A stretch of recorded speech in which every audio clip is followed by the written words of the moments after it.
And we apologize to our witnesses and the audience, but I think we can conclude the hearing now, hopefully, without any further interruptions. So our next witness is George Sakalaris, who is from my home state of Massachusetts. He is the President and the Chief Executive Officer of Framingham-based Ameresco, the largest independent, privately held energy services company in the country. We welcome you, sir. Whenever you're ready, please begin. Thank you. Mr. Chairman and distinguished members of the committee, thank you for providing me this opportunity to testify before you this morning on the role of efficiency policies in climate legislation. I also want to commend you, Mr. Chairman Markey, for your leadership role in energy efficiency and energy independence. No one in Congress has taken an active role on these critical issues than you, Mr. Chairman. As background, I am George Sakalaris, founder, president, and chief executive officer of Ameresco, headquartered in Framingham, Massachusetts. Ameresco presently is the largest privately held independent energy services company providing energy savings, what's known in the industry, performance contracting services in North America, with over 500 employees in 52 offices located throughout the United States and Canada. Ameresco provides a full array of services for our clients, which include energy conservation and renewables, including landfill gas, biomass, wind, and solar. Mr. Chairman, that's a brief description of Ameresco, and now I will directly address some of the questions posed in front of us today. The opportunity for energy efficiency savings in the United States is enormous. The United States is presently using approximately 47 million barrels of oil equivalent per day, or 17 billion barrels of oil equivalent per year. Based on our experience, we have found that we, as a nation, can save at least 20% of that energy and possibly 30% of our usage. And we say that because for the last 30 years that we have been in this business, we have achieved that result for each and every facility that we have implemented an energy savings program, and in many cases much more than that. If then we assume, and to be conservative, that we can only save 20%, then the total U.S. productivity improvement is equal to over 9 million barrels per day, or the equivalent of 3.4 billion barrels per year.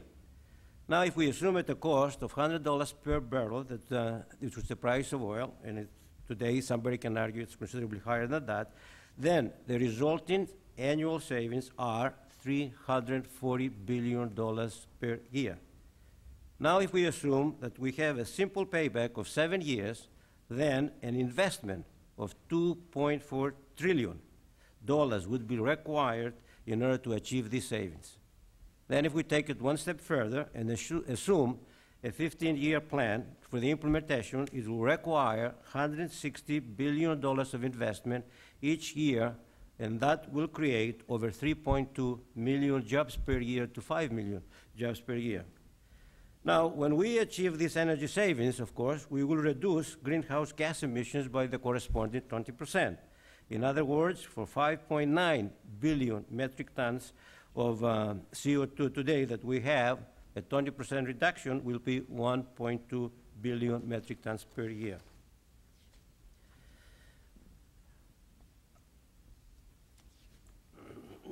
So therefore, as we move forward in our national energy policies, we believe that it's extremely important that Congress should include energy efficiency as an integral and as the most important aspect of any climate change legislation. And the reason behind it, because it's the most economic and it has the immediate impact in our society.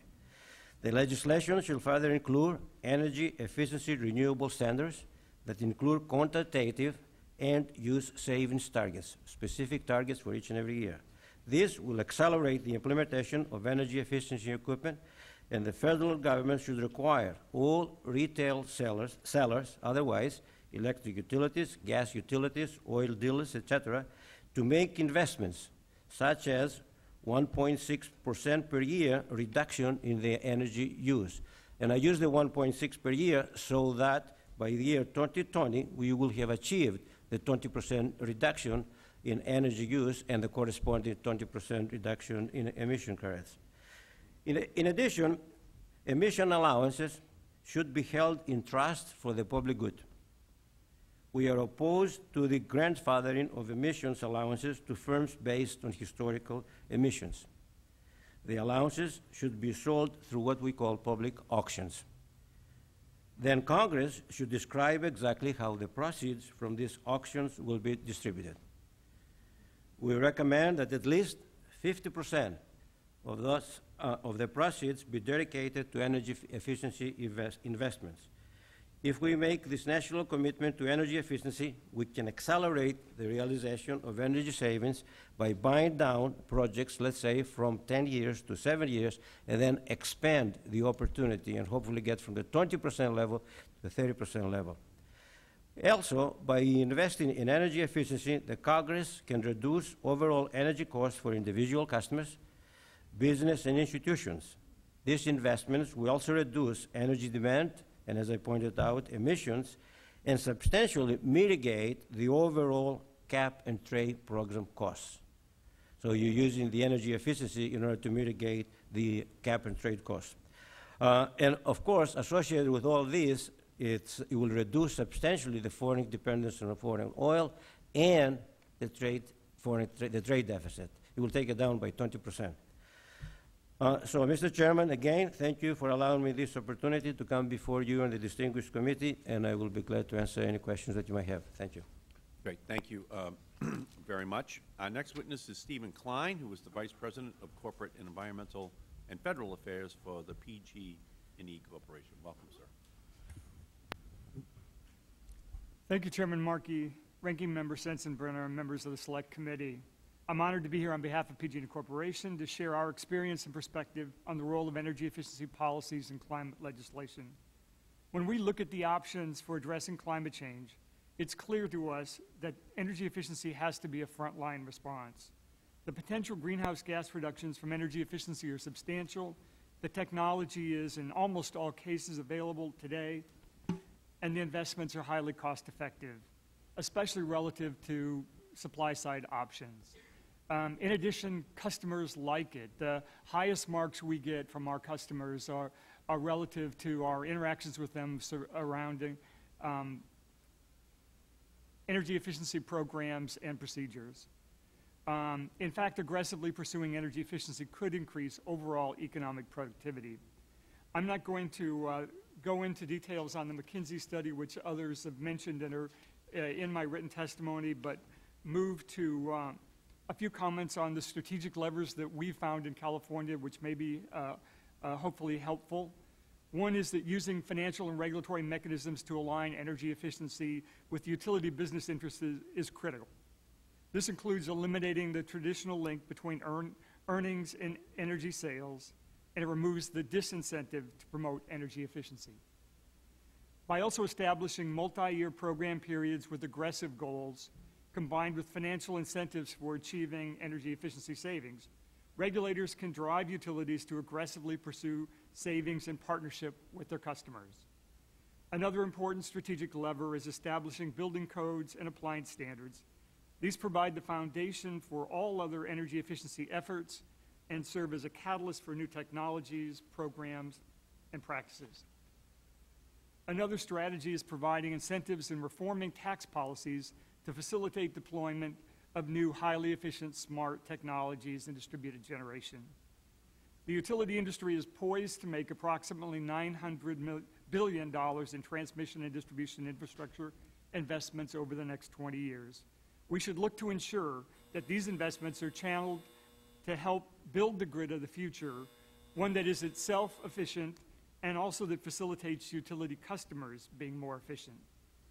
Comprehensive climate change legislation can also use allowance, allocation, and auction revenues to advance energy efficiency and dismantle market and regulatory barriers.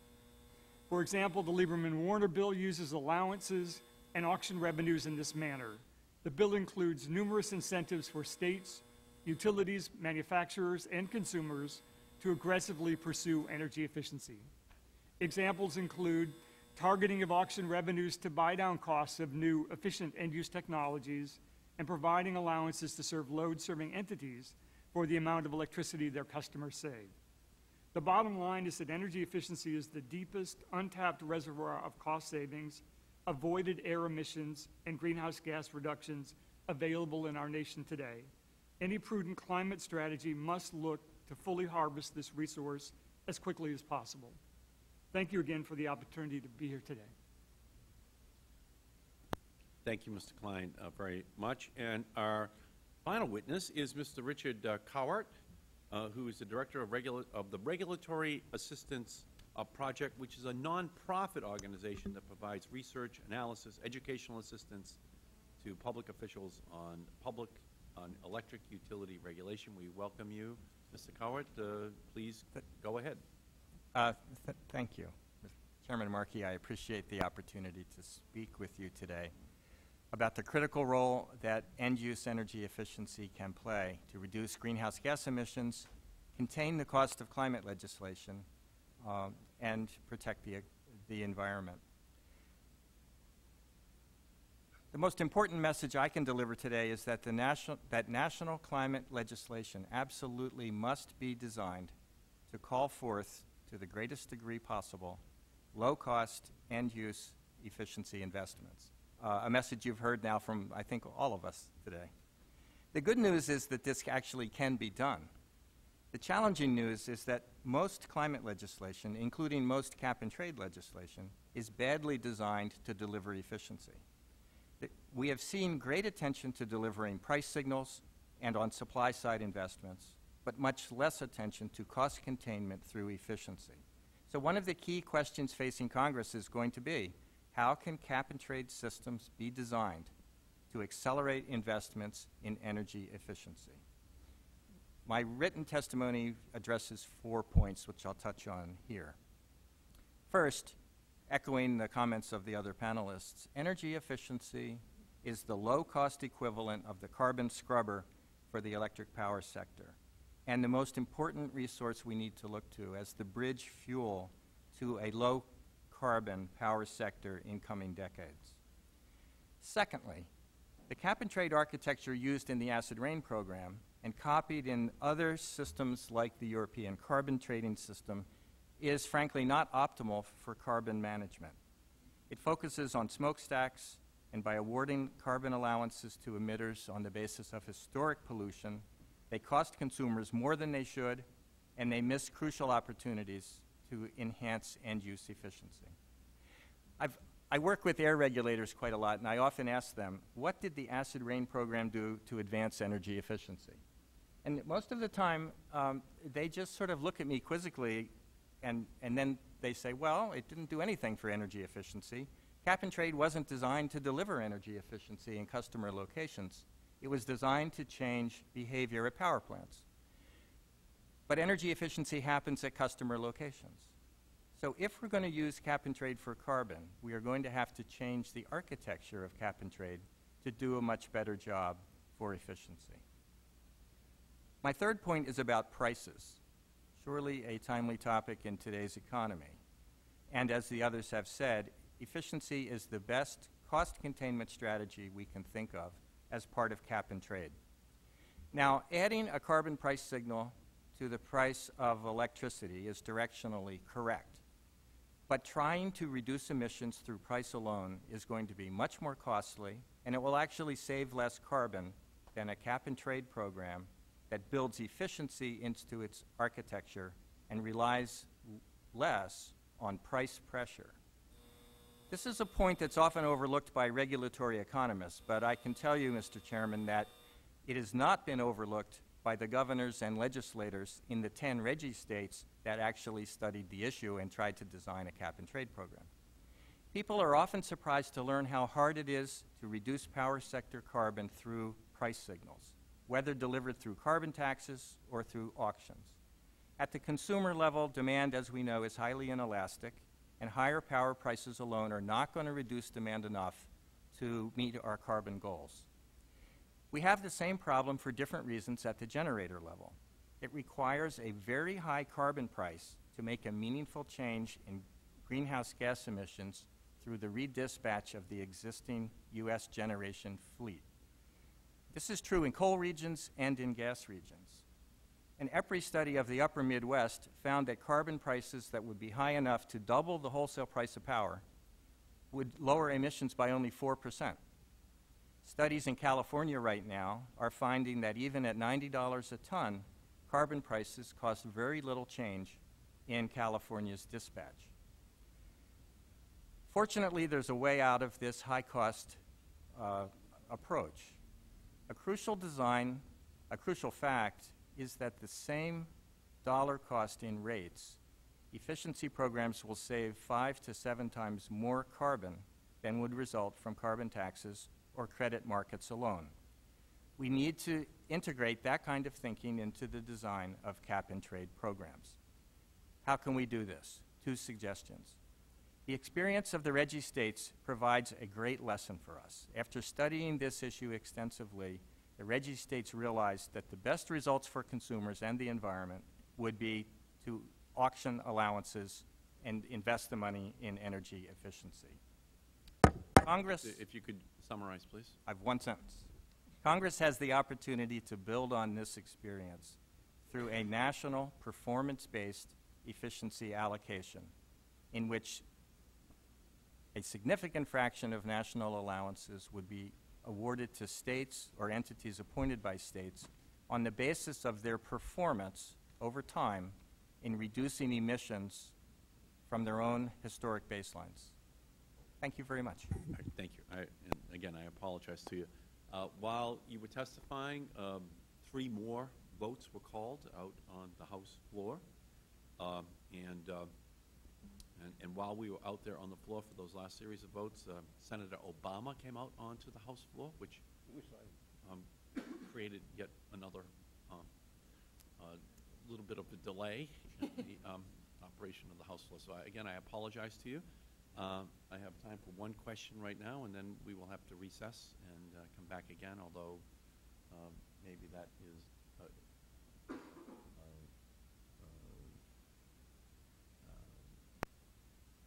not a... logistically, this is going to be a very difficult day. That's all I can tell you. Let me ask, well, I'll tell you what I have to do. I think it's better right now. We'll take another recess, and we will we'll reconvene as soon as these roll calls have been completed. Apologize.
Well, the hearing is reconvened, and again, I apologize to our witnesses, and hopefully we will get a little bit of a break right now.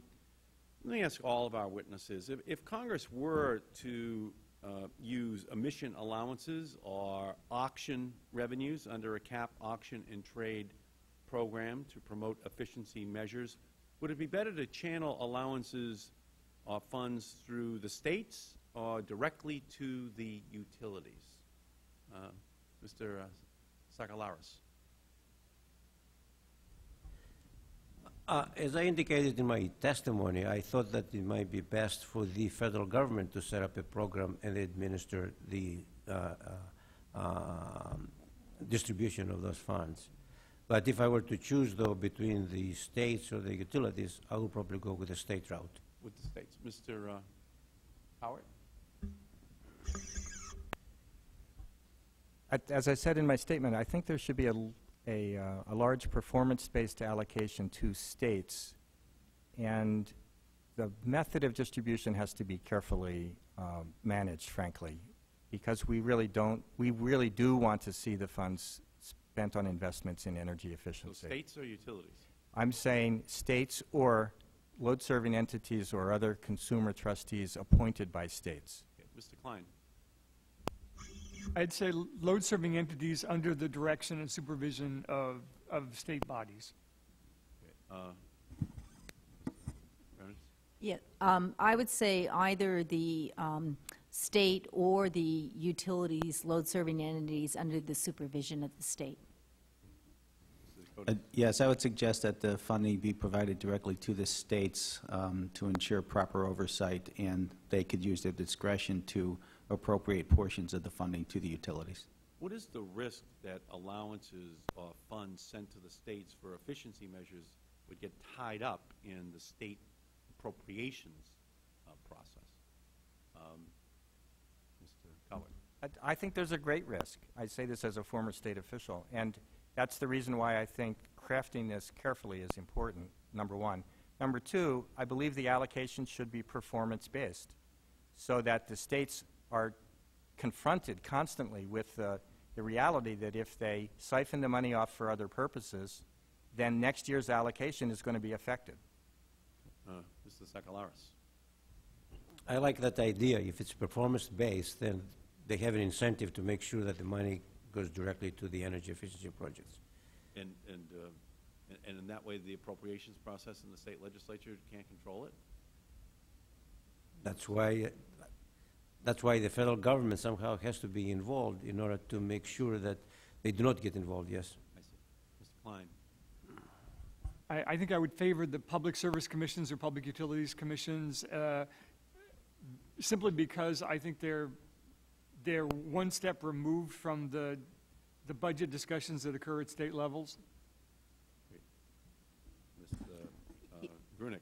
Well, we certainly would be happy to accept the money. I would say I would require at least two prerequisites for the state, whoever it is, or the utilities within the state to get the money.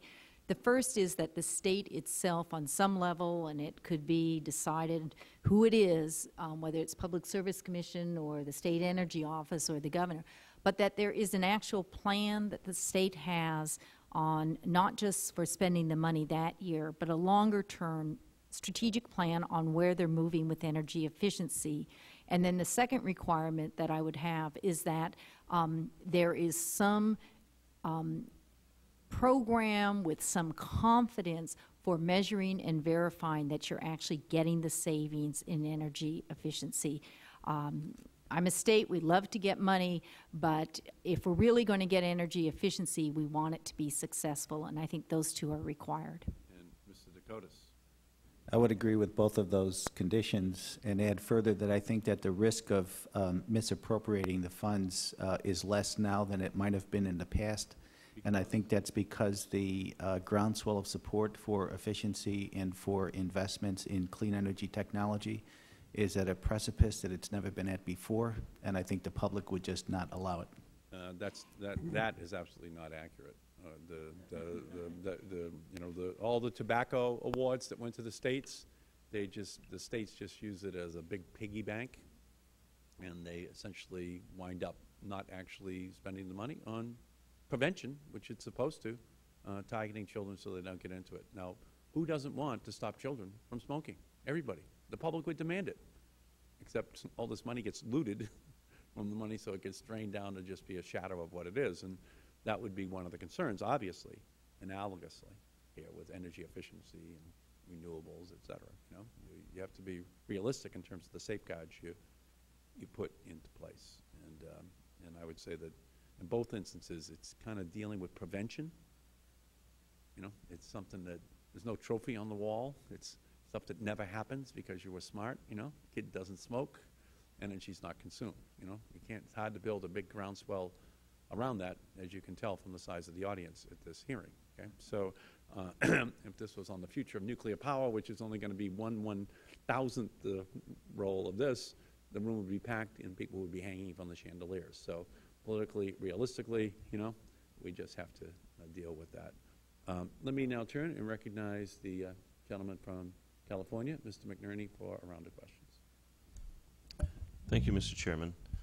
First of all, I want to say, prior to what I ask questions on, since I missed the testimony, I hope I don't ask questions that have already been answered. And if I do, please show a little patience. My underlying question here is, how quickly can we scale back fossil fuel consumption and CO2 emissions with efficiency measures? One of the ways to measure that would be if we could offset the rising cost of energy by implementing efficiency standards or implementing efficiency measures in our state. And I'd like to know if anyone thinks that that's possible, starting with Ms. Grunich from my home state of California. It is possible. The great thing about energy efficiency is we have the technologies, we have the knowledge. This is not an R&D program that we're going to get the results 5-10 years from now. I just returned from a trip to China last month on energy efficiency, and China is very interested in energy efficiency, and they are ramping up very quickly at the provincial level to do it. It is a matter of thinking it through, making sure that you've got, you know, it set up in a way that you're delivering it. But energy efficiency, once I believe there's the policy, the leadership, and the funding, you can get programs ramped up very quickly. Anyone else care to take a stab? Mr. Zellikers? Go ahead.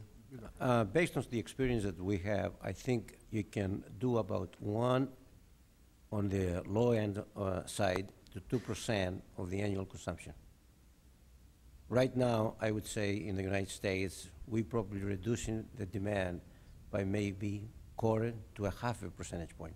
So if we get a little bit serious about this and get the federal and the state governments behind it with some kind of a taking some of the money back into the consumer, I think we can get up to 1 to 2% of the annual consumption. That's why in my testimony I said that if we establish a target of 1.6% per year, by year 2020, we will be a 20% reduction of the energy consumed in the United States. And that's the entire spectrum of energy consumption. Correct, correct. And there will be some cases, for example, if you take some of the housing, infrastructure, etc., that you will save as much as 30%. But in some other sectors, you will save only 10%. But in the aggregate, based on the experience we have, you can achieve 1 to 2% annual reduction of the energy consumption. So where do you see the sort of low-hanging fruit? Is that with utility production of energy or automobiles? Where do you see the easiest? I think it's the end users. It starts with people will be surprised. The residential sector has tremendous potential for energy savings, where you can reduce the consumption by 30 to 40%. But that's going to require subsidies or some sort of government intervention, isn't it? Not that many. No, you take you buy back the projects from a 7-year project down to a 5-year payback, simple payback projects. Then the industrial sector, tremendous potential for energy savings, as much as 30%. And then you have the commercial, the industrial, the institutional sector, the federal government, for example. Tremendous potential. In each and every facility we go, we save 30 to 40%. if I take 1 minute, we were in Elmendorf Air Force Base. We invested a $50 million project, and we did a complete energy savings retrofit. We estimated we'll save them 30%. The project is up and running for the last 3 years, and we saved them over 40% of the energy savings. So tremendous potential on the institutional sector for energy savings. So it can happen. Well, one of the things that I've been hearing, and I understand to be true, is that the buildings produce more than 50% of our nation's greenhouse gases. Where is the majority of that energy coming from? Is that to heat and HVAC, or is that the building materials, or where does that energy go? A substantial amount is on the heating, ventilating, and air conditioning. But even though as simple as the lighting retrofits, if you took just the lighting retrofit alone in the United States and you go from the incandescents to fluorescents, they say it's as much as 10 to $15 billion investment a year, and that's less than a simply 1 year payback. So just that conservation measure alone. So that's going to take I mean, realistically, to get building owners, including homeowners, to get invested in this, they're going to have some incentive. That is correct, and that's why we say some of this money goes back into the states or whichever administrative body has control, and simply buy back the paybacks. Yes, Mr. Klein. Congressman, that's the way we structure programs in California. We're basically, the utility designs programs, we have about 85 separate programs that are designed to do exactly what you described, to pay down the cost of some of these investments, facilitate a faster payback, and to get over some first-time hurdles. For example, a lot of commercial buildings are built by people who are just going to flip them and not own them, or who won't pay the HVAC costs because those are charged to the tenants. So trying to get, as those buildings are built, get them built to high standards of energy efficiency means that you're going to have a higher comfort level, and you're also going to have a much cheaper, better building. Do you see any opportunity with LEEDs to create a tax incentive for building efficiency? Mr. Dakotas? Yes, we have a tax incentive in New York for LEED-certified buildings, and it's been very effective. I would like to add also that I would concur that I think electric and gas efficiency programs could save on the order of at least 0.5 to 1.5% per year. I also believe, I believe this is the experience in California, and I know it is in New York, because we've been offering efficiency programs for near 3 decades now. There is a industry that's been developed that is poised and ready and waiting to take on a competitive market for energy efficiency, and it's really quite a robust market. It's disparate in different states, but I've seen the industry grow from infancy to what it is today, and it is quite a robust market. I hope, am I imposing on my time, Mr. Chairman? I wouldn't use the word imposing. You have exceeded your time, but the brilliance of your questions absolutely would not allow the word imposition to be used. But if you don't mind, perhaps your time could expire right now. Okay. I will ask some questions, and we'll come right back to you again. Okay. Great. And by the way, the gentleman from California is actually founded a renewables company in California, so he's got some background in it as well. Let me go to you quickly, Mr. Sakalaris. You said that we consume in the United States the equivalent of 47 million barrels of oil a day. Is that correct? That is correct. Okay, so 21 million barrels of the 47 million is oil. That is correct. Approximately 10 million would be coal. About 10 million would be natural gas. Is that basically in the ballpark? Correct. So that's about 41 million of the 47 million. And then the remainder in equivalents of oil would be nuclear power. It's others. Hydropower. Correct. Solar, whatever, these smaller sources. Is that correct? That is correct. Okay. So as you're breaking down the 47 million, including where it goes in the transportation sector, the building sector, commercial, industrial, and home. Where do you see the biggest potential gains? That is, out of the 47 million barrels of oil equivalent, which one of those categories is where the biggest gains can be reached and which the smallest? I think the fastest one, it will be the residential sector, followed by the industrial sector. Okay, and what can happen in the residential sector? Changing out the light bulbs, changing out heating, ventilating, air Of the conditioning. 47 million barrels of oil equivalent, how much of that is in the residential sector? It's about 20%. So about, you're saying about 11 million, about 10 million. About About 10 million, and in that sector of 10 million, in the residential sector, you think that you can reduce it down to 8 million? that is correct. Okay. And probably, actually, I think it's a little bit higher. It's somewhere between 20 to 30% of the residential sector. I don't know exactly. So 2 to 3 million, you think could I would say reduced so. in the And- residential but the- sector?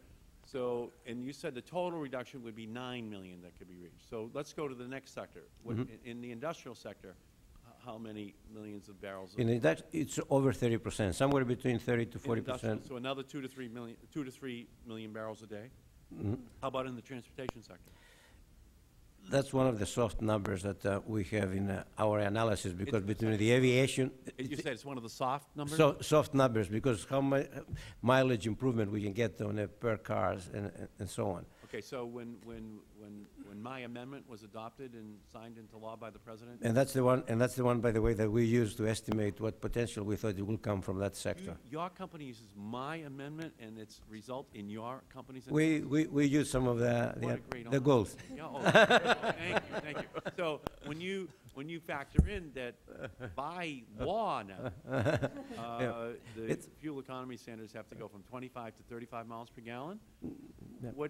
how many barrels of oil does that save per day? Do you, I don't recall right now the exact number. the answer is 2 million. Is- So, yeah, okay. you can build that in Thank your you. report. Yeah.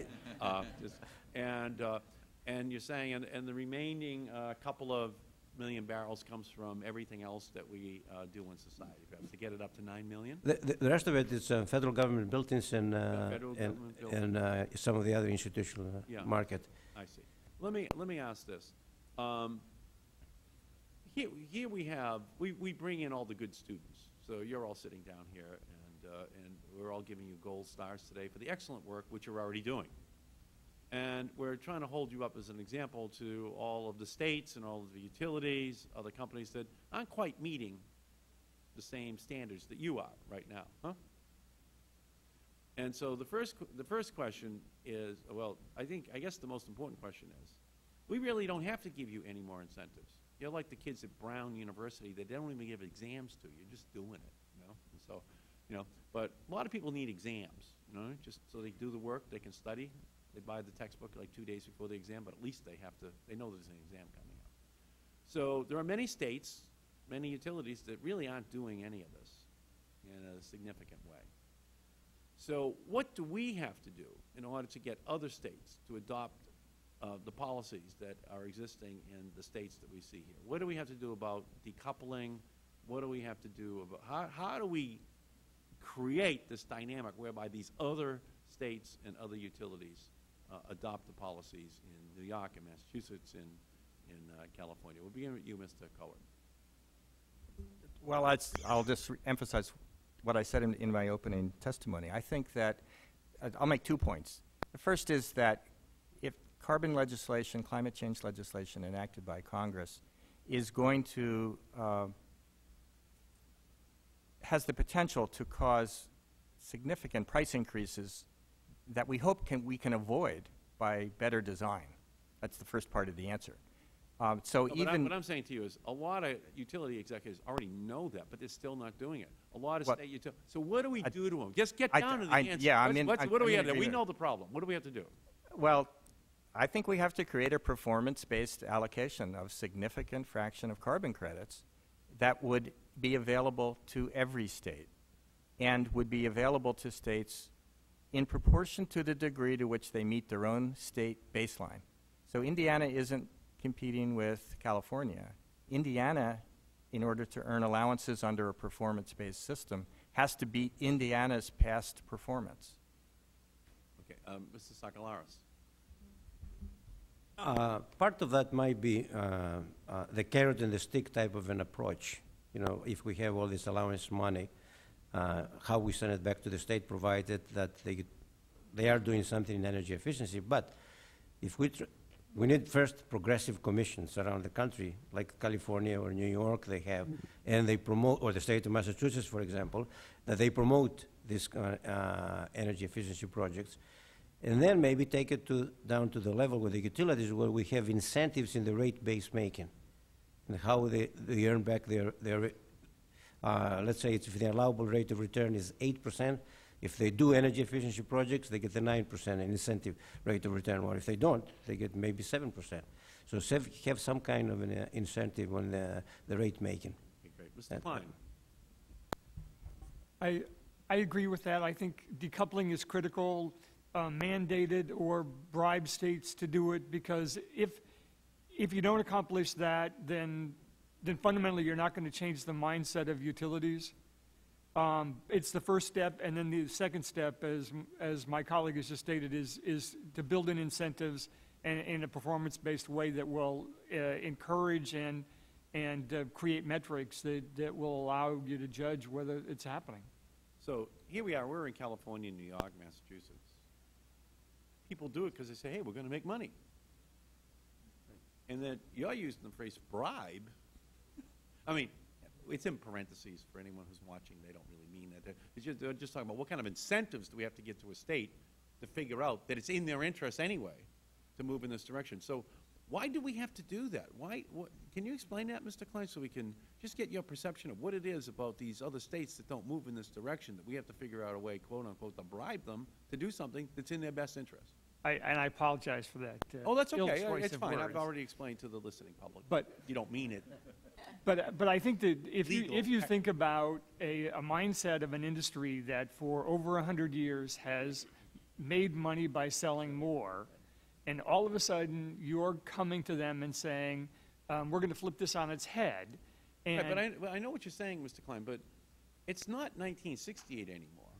It's 2008, you know, and why don't these, you know, California started in the 70s, you know, Massachusetts, New York, Minnesota, other states have already moved. What's holding these people back?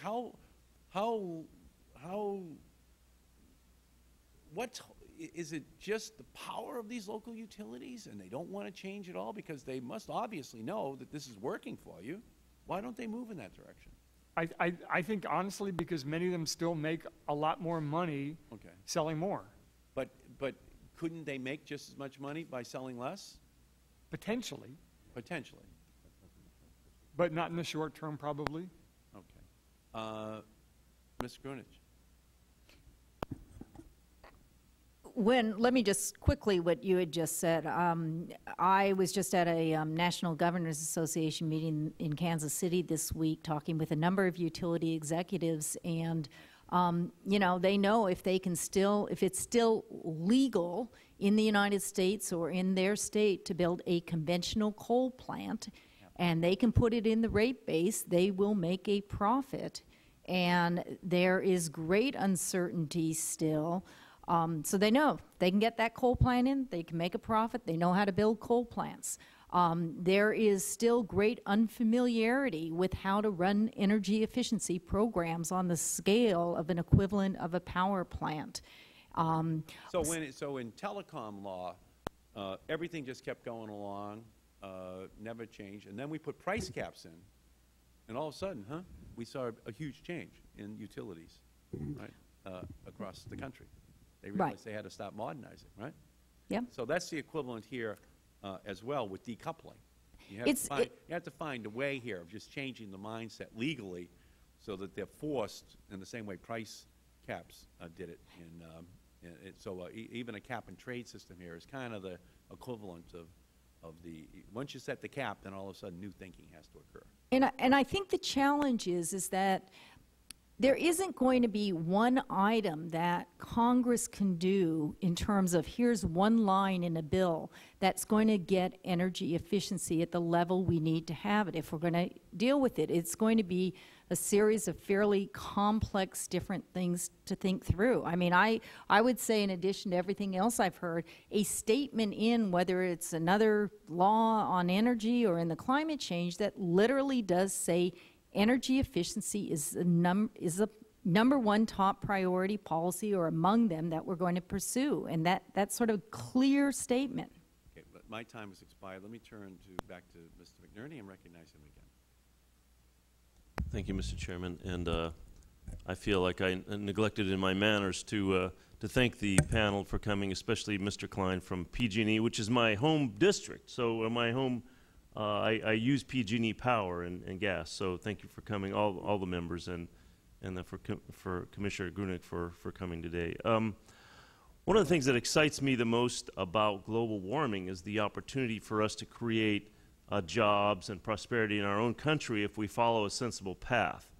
And Ms. Grunig mentioned that in China, I think you're the one that mentioned it, you were there, and they're very excited about energy efficiency.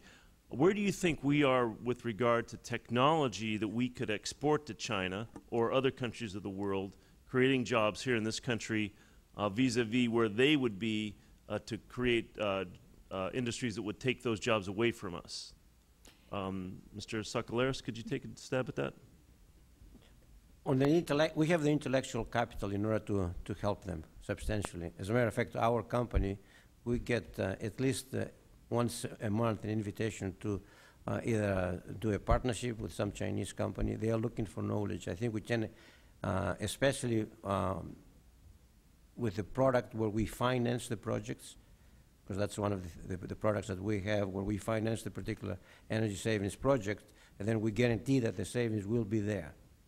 And they're looking for help to see how we can do those projects. So we could create some jobs in the United States by promoting energy efficiency. Because in China, on a per capita, on per unit of economic output, they use more than twice the energy that we are using. So the potential for them for energy efficiency is substantially more than us. Yes, Mr. Crowell. Well, just speaking to the jobs question, I think that there are an enormous number of jobs to be had by accelerating energy efficiency in the United States. Most of them will be jobs deploying energy efficiency in the United States, as opposed to producing products that we will ship to the rest of the world. I just didn't want to overlook the fact that this is a very big potential area of job growth economy-wide to implement all the measures that my colleagues here have been talking about. Well, what I'd hope is that we have technology we can ship overseas that would help them make their buildings more efficient, but especially what I want to avoid is having them do the reverse to us. Right. Of course. So, I mean, we must have manufacturers that or technology that's on this edge. We do have technology, but implementing energy efficiency in the United States, for what we are talking about, the numbers earlier, we will create between 3 to 5 million jobs per year anyway, here. Because most of those jobs, over 50%, it's labor. Because, you need electricians, you need mechanical contractors, and so on, besides the engineers and the construction managers and the financiers. So the jobs will be created here.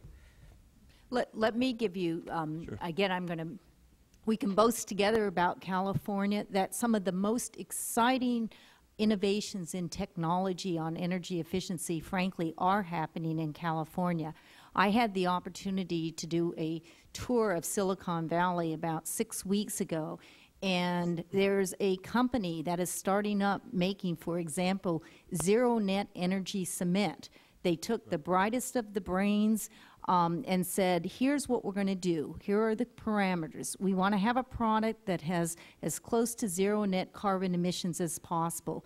We want to have a product that performs as well or better in terms of quality. We want to have a product that right out of the box, it's as cheap as what is the existing product on the market, and we want to have it scalable because we know we need to be using it throughout the world.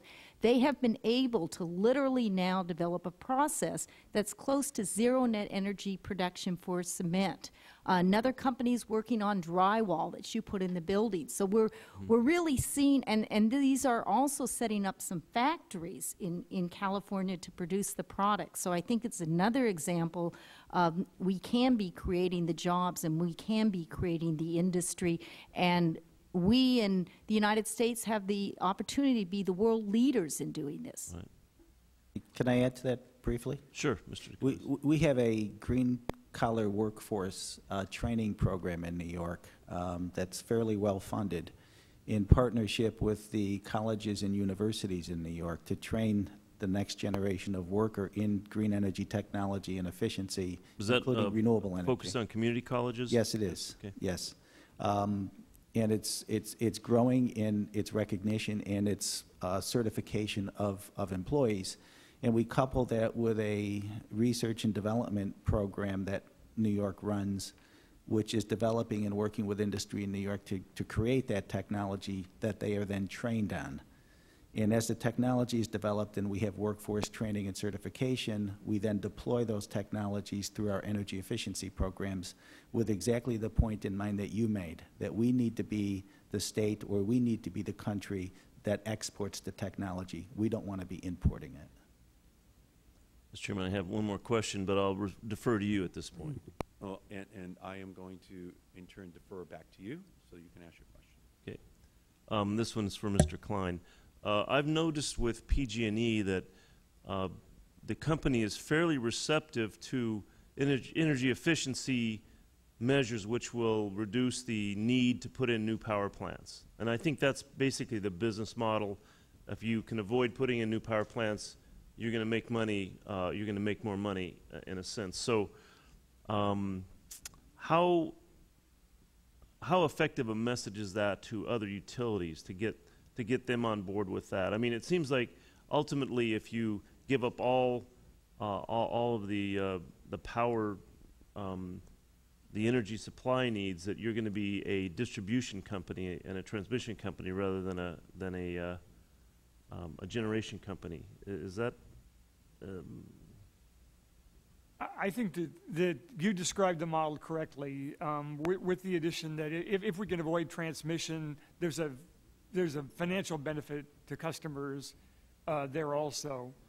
I think that there's a set of companies in the Edison Institute, which is the trade organization for the electric utility industry, has created a new institute for energy efficiency. So I think there is increasing interest and wanting to know more.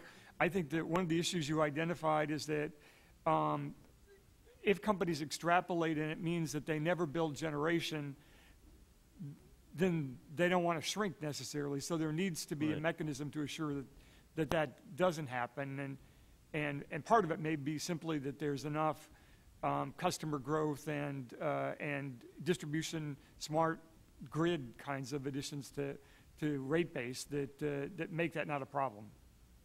Is there a concern about competitiveness if you continue this business model with neighboring utilities that might offer communities an alternative to your business? I think it has been an issue in some cases where we compete for customers with irrigation districts, for example, who aren't under the same requirements and don't provide the same services. But on the whole, I would say it's not a big problem. Thank you. With that, I yield back. I thank the gentleman, and the gentleman's time has expired. What I'm going to do right now is ask each one of you to give us the 1 minute that you want to be on the record for eternity as we look back in history and they come to this hearing and they say, it was there in that 1 minute, that those 5 people in their 1 minute summarized all you needed to know about the future, about energy efficiency, about economic growth, about saving the planet from catastrophic climate change. Then they in their 1 minute explained how we could do it. And we're going to go in reverse order. And you, Mr. Cowell, will have the first opportunity to give us your 1 minute on that. All right. Well, thanks for the opportunity and thank you for hosting this hearing. Energy efficiency is the low-cost carbon scrubber, and it is going to be the essential cornerstone of our nation's climate strategy. It must be. And Congress has to think about the ways to build energy efficiency attainment into any carbon program, including a cap-and-trade program that Congress enacts. And that requires thinking creatively about what it takes to motivate the delivery of energy efficiency, which is different from the architecture that we have historically used for carbon cap and trade.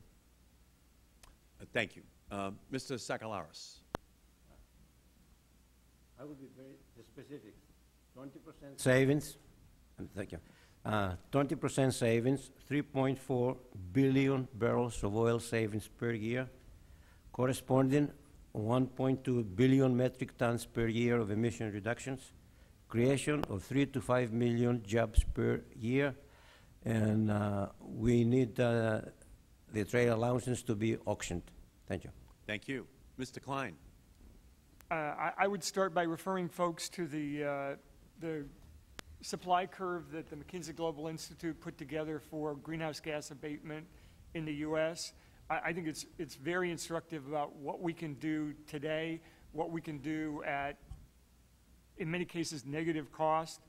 To the extent that the federal government can start by putting building standards in place, minimum standards that states can rise above, I think that would be an amazing start, because we continue to be building buildings that for the life of the facility are going to be drags on our efficiency and are much more expensive to retrofit. Ms. Gurnick. Two things. First, the 2-to-1 rule. For every dollar you invest in energy efficiency, you're saving $2.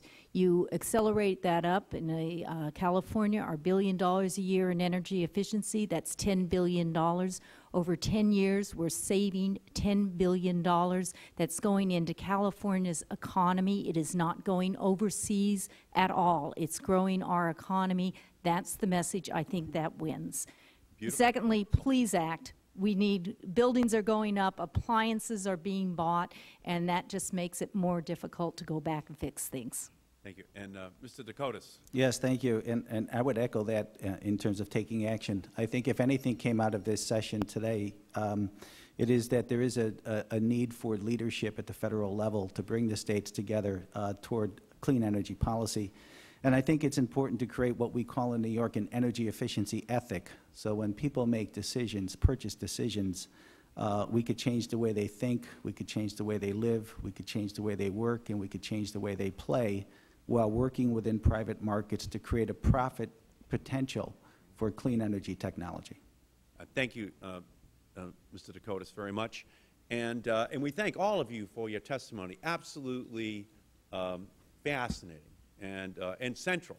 This is the most exciting, least glamorous hearing that is going to be conducted in the Congress this year. But like many other non-glamorous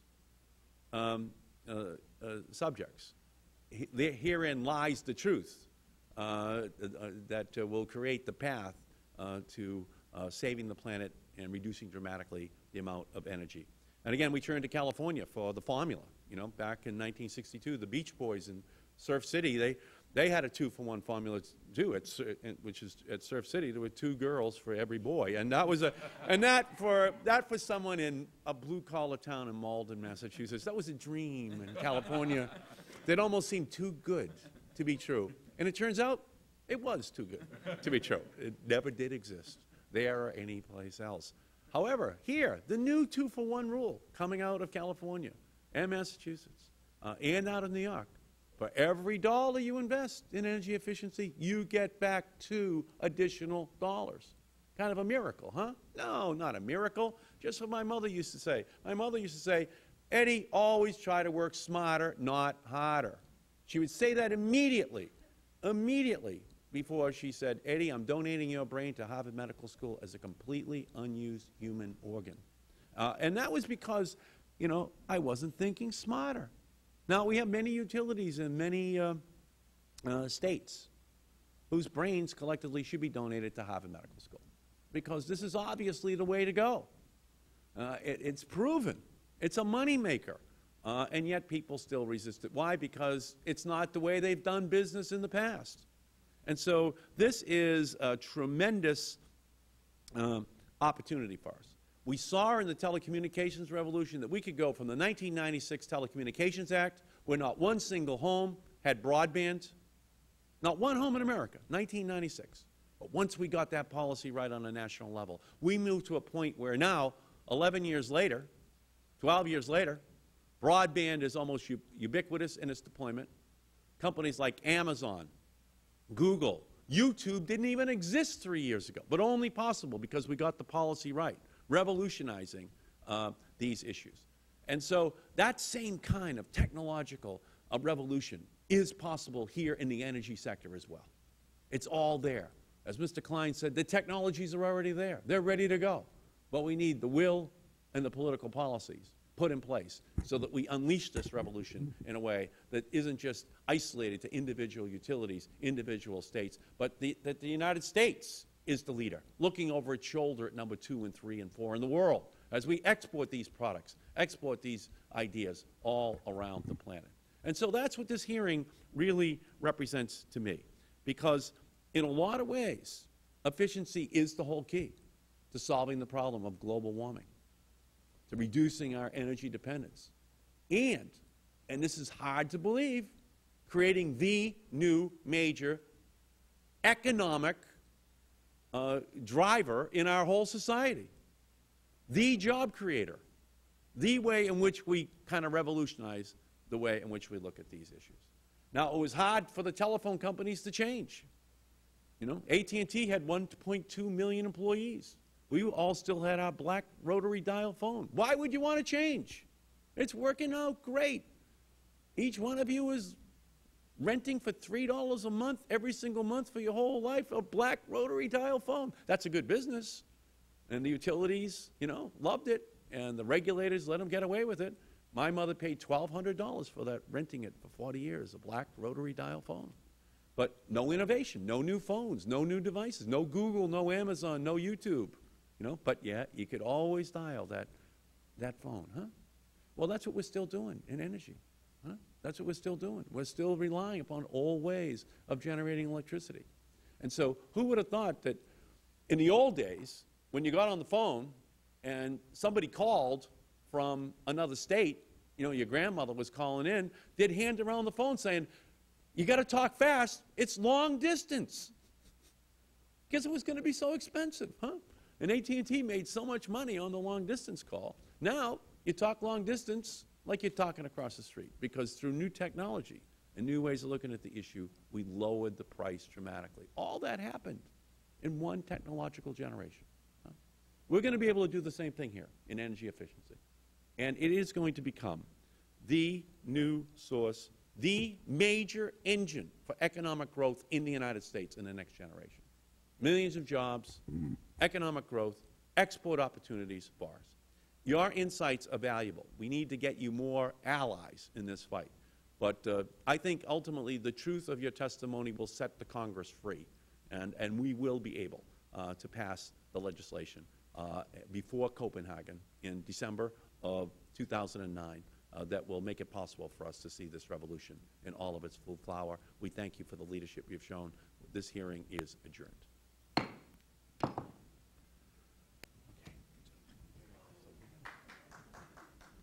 Oh, thank you so much. Thank you.